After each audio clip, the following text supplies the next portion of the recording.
একটি পক্ষ ডিসেম্বরে ইলেকশন চায় বলে সারাদিন জিকির করছে, অথচ তারা গুম খুন টেন্ডারবাজি করে তাদের দলের নেতা কর্মী 130 জনকে তারা খুন করেছে।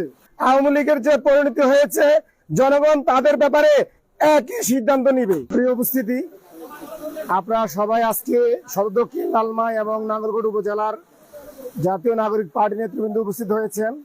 আপনাদের আজকে পরিচিতি পর্বে উপস্থিত থেকে আমি নিজেকে গর্ববোধ করি। সবাইকে অন্তরস্থল থেকে মোবারকবাদ, ধন্যবাদ।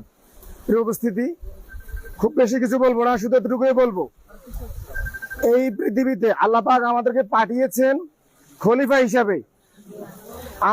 আমি শুধু হাত পা বিশিষ্ট একজন মানুষ না, আমি পৃথিবীতে এসেছি আমার নিজস্ব পরিচয়ে। সেই পরিচয় হচ্ছে আমি খলিফা। খলিফা মানে হচ্ছে আমি নেতা। নেতা মানে হচ্ছে আমি এই সমাজের, আমি এই দুনিয়ার পরিচালক। আল্লাহ প্রদত্ত যে দায়িত্ব দিয়েছে, আমি সে দায়িত্ব পালন করব। আমরা বিশ্বাস করি বাংলাদেশে যে গত 17 বছর যে দুঃশাসন হয়েছে, এই দুঃশাসন ছাত্র জনতার রক্তের বিনিময়ে আমরা অপসারণ করেছি। আমরা বাংলাদেশে নতুন করে আর কোনো দুঃশাসন আবার আমাদের উপর চেপে বসুক, কোন ফেরাউনি কোন ফ্যাসিস্ট শক্তি আবার আমাদের উপরে চেপে বসুক, আমরা ছাত্র জনতা, এই বাংলাদেশের জনগণ আমাদের রক্ত থাকতে আমরা তা হতে দিব না। জাতীয় নাগরিক পার্টি গণ আন্দোলনে ভোটের মাঠে কি ভূমিকা রাখে সেটা বড় কথা নয়, তবে আমি আজকে স্পষ্ট করে যাচ্ছি, জাতীয় নাগরিক পার্টি থেকে যে সমস্ত তরুণ যারা জুলাই বিপ্লব করেছে, তারা জীবিত থাকতে এই বাংলাদেশে নতুন করে কাউকে আর শেখ হাসিনা হতে দেওয়া হবে না। নতুন করে কাউকে আর নব্য আওয়ামী লীগের ভূমিকায় অবতীর্ণ হওয়ার কোনো সুযোগ দেওয়া হবে না।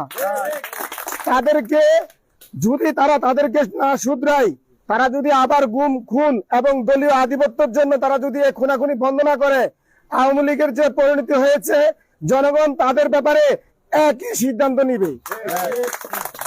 প্রিয় উপস্থিতি, আপনারা দেখেছেন আজকে বাংলাদেশের যে জুলাই আন্দোলন হয়েছে, এই বিচারকে বাধাগ্রস্ত করার জন্য একটি পক্ষ ডিসেম্বরে ইলেকশন চায় বলে সারাদিন জিকির করছে, অথচ তারা গুম খুন টেন্ডারবাজি করে তাদের দলের নেতা কর্মী 130 জনকে তারা খুন করেছে।